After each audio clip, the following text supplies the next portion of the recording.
नमस्कार बच्चों। Last video में हम लोग इलेक्ट्रोफिलिक सब्स्टिट्यूशन के बारे में पढ़ रहे थे। ठीक है, हमने इलेक्ट्रोफिलिक सब्स्टिट्यूशन का मैकेनिज्म पढ़ा।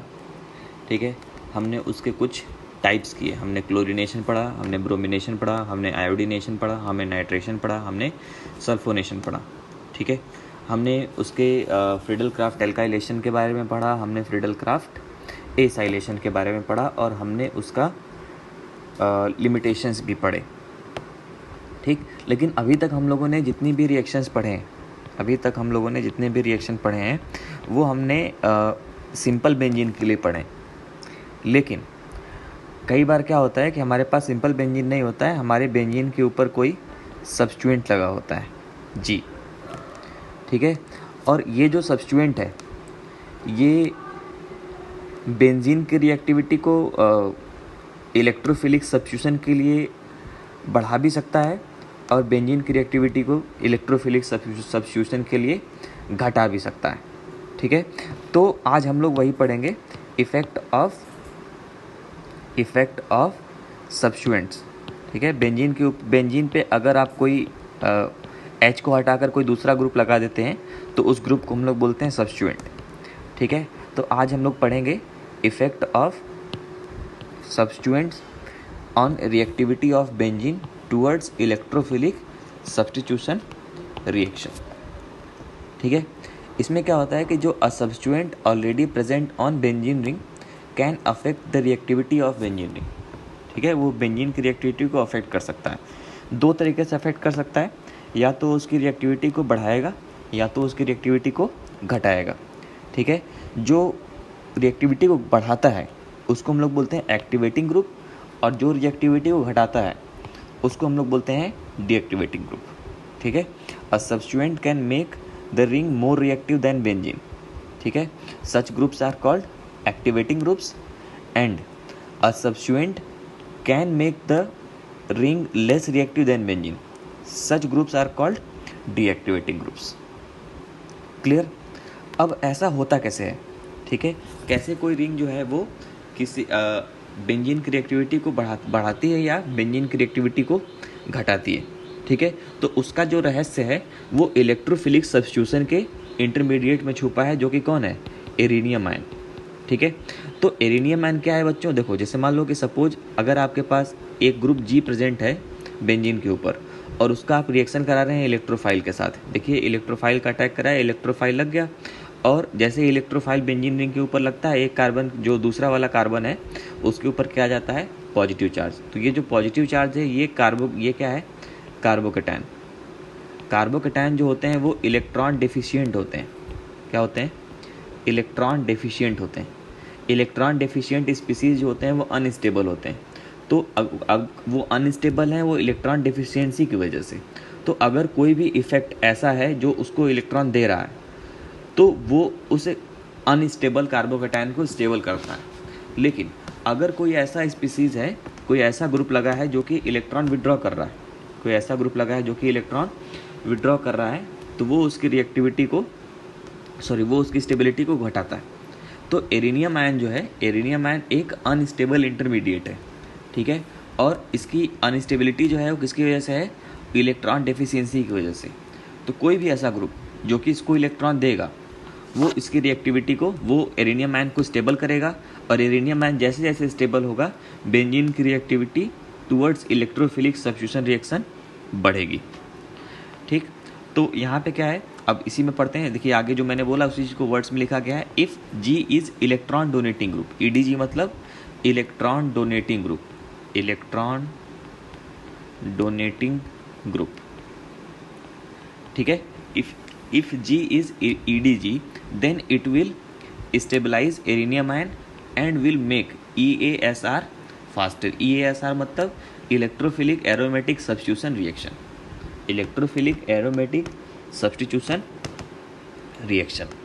ठीक है, तो रिएक्टिविटी जो है मैंने क्या बोला? रिएक्टिविटी जो है डायरेक्टली प्रोपोर्शनल होगा किसके? Electron donating power of G के।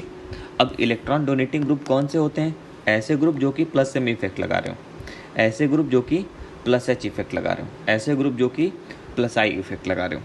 ठीक है, तो प्लस M इफेक्ट कौन से ग्रुप लगाते हैं? ऐसे ग्रुप जिनके पास लोन पेयर हो, ऐसे ग्रुप जिनके पास लोन पेयर हो, ठीक है। ऐसा आइटम जो जिसके पास लोन पेयर हो वो प्लस एम इफेक्ट लगाता है। अगर जी के पास लोन पेयर है तो जी क्या लगाएगा, प्लस एम इफेक्ट लगाएगा।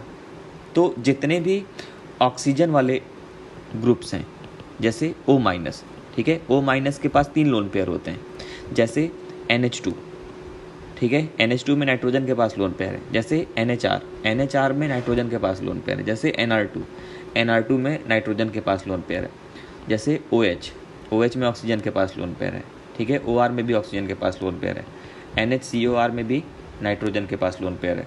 यहाँ पे देखिए लोन पेयर। तो ये जितने भी लोन पेयर वाले स्पीसीज़ हैं, सब प्लस एम इफेक्ट लगाते हैं, ठीक। अब आपको अगर ये नहीं समझ में आ रहा है प्लस एम इफेक्ट क्या होता है, तो मैं आपसे रिक्वेस्ट करूँगा कि आप 11th क्लास के जो बेसिक ऑर्गेनिक केमिस्ट्री वाला चैप्टर है उसमें जाकर देखें। वहाँ पर मैंने आपको पढ़ा रखा है, चाहे आप नोट से देख सकते हैं, चाहे आप NCERT से देख सकते हैं, ठीक है। तो ऐसे ग्रुप जिनके पास लोन पेयर होता है वो बेंजीन रिंग के ऊपर प्लस एम इफेक्ट लगाते हैं। क्लियर। अब आता है दूसरा है प्लस एच इफेक्ट। तो कोई भी ऐसा एल्किल ग्रुप, ठीक है, कोई भी ऐसा कार्बन जो कि बेंजीन रिंग से जुड़ा हुआ है और उसके पास हाइड्रोजन है, जैसे यहाँ पे जैसे मान लीजिए कि ये बेंजीन से CH3 जुड़ा है, बेंजीन से CH3 मतलब कार्बन जुड़ा है, कार्बन के पास 3 हाइड्रोजन है। तो ऐसा बेंजीन से जुड़ा हुआ कार्बन जिसके पास हाइड्रोजन है और उसका हाइब्रिडाइजेशन sp3 है, वो प्लस एच इफेक्ट लगाता है बाई हाइपर कॉन्जुगेशन, ठीक है। या फिर यहाँ पे 3 हाइड्रोजन है, जरूरी नहीं है कि 3 हाइड्रोजन हो, 2 हाइड्रोजन भी हो सकते हैं जैसे CH2 CH3, ठीक है। यहाँ पे देखिए बेंजीन से जुड़ा हुआ जो कार्बन है उसके पास 2 हाइड्रोजन है। उसी तरीके से आगे देखिए बेंजीन से ये जो कार्बन है, ठीक है, यहाँ पे देखिए बेंजीन से जुड़ा हुआ जो कार्बन है उसके पास 1 हाइड्रोजन, ठीक है। तो ये भी क्या लगाएगा, प्लस एच इफेक्ट लगाएगा। लेकिन अगर बेंजीन से जुड़े हुए कार्बन के पास हाइड्रोजन नहीं है तो वो प्लस एच, जैसे यहाँ पे बेंजीन से जुड़े हुए कार्बन के पास हाइड्रोजन नहीं है तो ये प्लस एच नहीं लगा सकता है। क्लियर। बेंजीन से जुड़े हुए कार्बन के पास हाइड्रोजन होना जरूरी, ठीक है।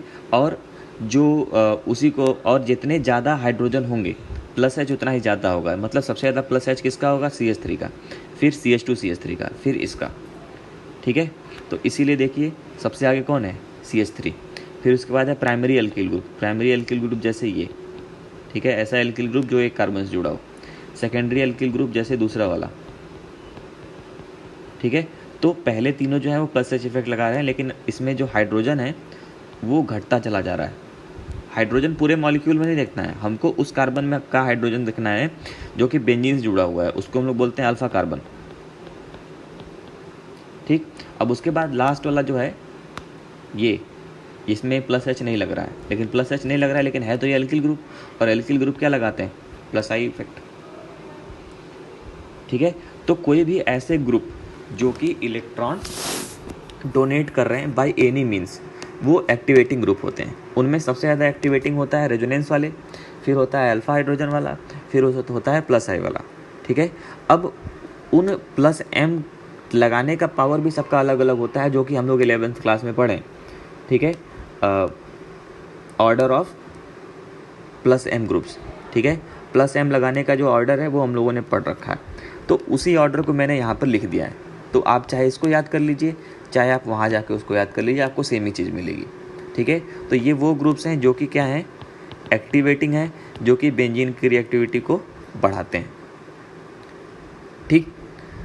दूसरा है if G is electron withdrawing group then it will destabilize arenium ion and will make reaction slower, ठीक है।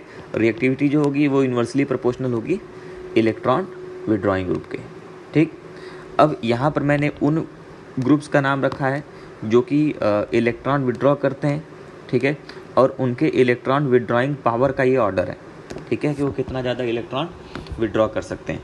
अब जितना जिसका पावर ज़्यादा होगा उसकी इलेक्ट्रॉन विड्रॉ करने उसकी जो बेंजीन रिंग है उसको घटाने की टेंडेंसी उतनी ही ज़्यादा होगी, ठीक है। मतलब कि अगर जिसका इलेक्ट्रॉन विड्रॉइंग पावर जितना ज़्यादा होगा वो बेंजीन की रिएक्टिविटी को उतना ही कम करेगा, ठीक।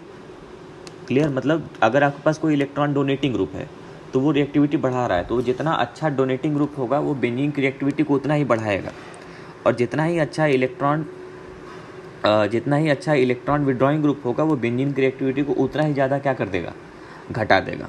ठीक है, तो अगर आपको ऐसा क्वेश्चन दिया जाता है कि compare reactivity of following substituted benzene ring for EASR, ठीक है, आपको अगर रिएक्टिविटी ऑफ बेंजीन को कंपेयर करना है फॉर द फॉलोइंग ग्रुप्स, ठीक, तो इसमें क्या है कि यहाँ पे आपको अलग अलग तरह के बेंजीन दिए गए हैं। पहले में बेंजीन के ऊपर NH2 लगाए, दूसरे में बेंजीन के ऊपर NH लगाए, तीसरे में बेंजीन के ऊपर NHCO लगाए, तीसरे में बेंजीन के ऊपर OH लगाए, फिर O- लगाए, फिर CH3 लगाए। ठीक है, तो इसमें आप सारे देखिए, सारे वो एटम है जिसमें एटम जो बेंजीन से जुड़ा हुआ एटम है उसके पास लोन पेयर है, और यहाँ पे जो CH3 है ये CH3 क्या लगाता है, +H और +I इफेक्ट। ठीक, तो सारे ही एक्टिवेटिंग ग्रुप हैं। तो एक्टिवेटिंग ग्रुप का ऑर्डर देख लीजिए, O- सबसे आगे ना, O- सबसे आगे, मतलब चौथा वाले की रिएक्टिविटी सबसे ज़्यादा होगी। फिर उसके बाद आप देखेंगे कि O- के बाद NH2 है तो फिर पहला, फिर उसके बाद OH है तो फिर तीसरा, फिर उसके बाद NHCO है तो उसके बाद दूसरा, और एल्किल ग्रुप वाला सबसे लास्ट में है, ऐसे। तो इस तरीके से रिएक्टिविटी कंपेयर करते हैं हम लोग।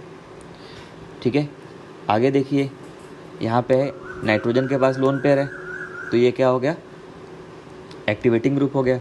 यहाँ पे बेंजीन से CO ग्रुप जुड़ा हुआ है ये, तो ये CO ग्रुप में कार्बन के पास लोन पेयर नहीं है, और जहाँ पर भी CO होता है वो सारे के सारे क्या होते हैं, डीएक्टिवेटिंग होते हैं, ये सारे के सारे डीएक्टिवेटिंग होते हैं। ठीक है, यहाँ पे बेंजीन रिंग से CH3 जुड़ा हुआ है, यहाँ बेंजीन रिंग से ऑक्सीजन जुड़ा हुआ है, तो ये भी एक्टिवेटिंग है, ये भी एक्टिवेटिंग है, NO2 डीएक्टिवेटिंग है। ठीक है, तो मतलब 3 एक्टिवेटिंग ग्रुप लगे हैं और दो में डीएक्टिवेटिंग ग्रुप लगे हैं। तो एक्टिवेटिंग वालों में भी सबसे आगे कौन होगा, आप देखेंगे वहाँ जाके ऊपर ऑर्डर, तो NHCO वाला तो फर्स्ट सबसे आगे हो गया, फिर OCO फोर्थ, फिर उसके बाद CH3 वाला थर्ड, फिर उसके बाद COH और NO2 में आप डीएक्टिवेटिंग पावर जाके कंपेयर करेंगे तो NO2 का डीएक्टिवेटिंग पावर ज़्यादा है, तो जिसका डीएक्टिवेटिंग पावर ज़्यादा होगा उसकी रिएक्टिविटी कम होगी। इसका मतलब दूसरा पहले आएगा और पांचवा लास्ट में जाएगा, इस तरीके से।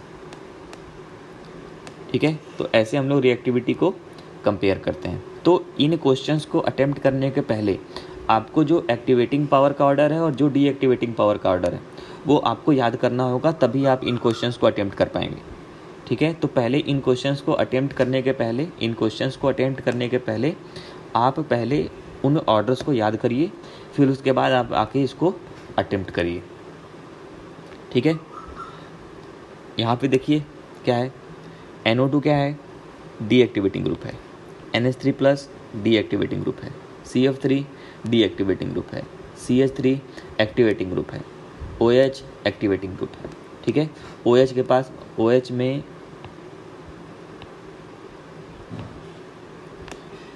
ठीक है, OH में ऑक्सीजन के पास लोन पेयर है, तो हम लोग अगर एक्टिवेटिंग पावर वाला ऑर्डर जाके देखें तो ऑक्सीजन CH3 से आगे, तो यानी कि सबसे ज़्यादा रिएक्टिविटी किसका होगा, 5 का, फिर 4 का। ठीक, अब यहाँ पे देखिए NO2 NH3+ और CF3। ठीक है, तो इसमें सबसे ज़्यादा डीएक्टिवेटिंग कौन सा है, NH3+, मतलब सेकेंड वाले की रिएक्टिविटी सबसे कम होगी, उसके आगे होगा थर्ड वाला। ठीक है, और उसके आगे होगा नहीं, उसके आगे थर्ड वाला नहीं होगा, उसके आगे थर्ड वाला नहीं होगा, उसके आगे होगा फर्स्ट वाला। ठीक है, और सबसे कम डीएक्टिवेटिंग पावर है आपका इन तीनों में CF3 का, तो उसके आगे हो जाएगा थर्ड वाला, ये ऑर्डर आएगा।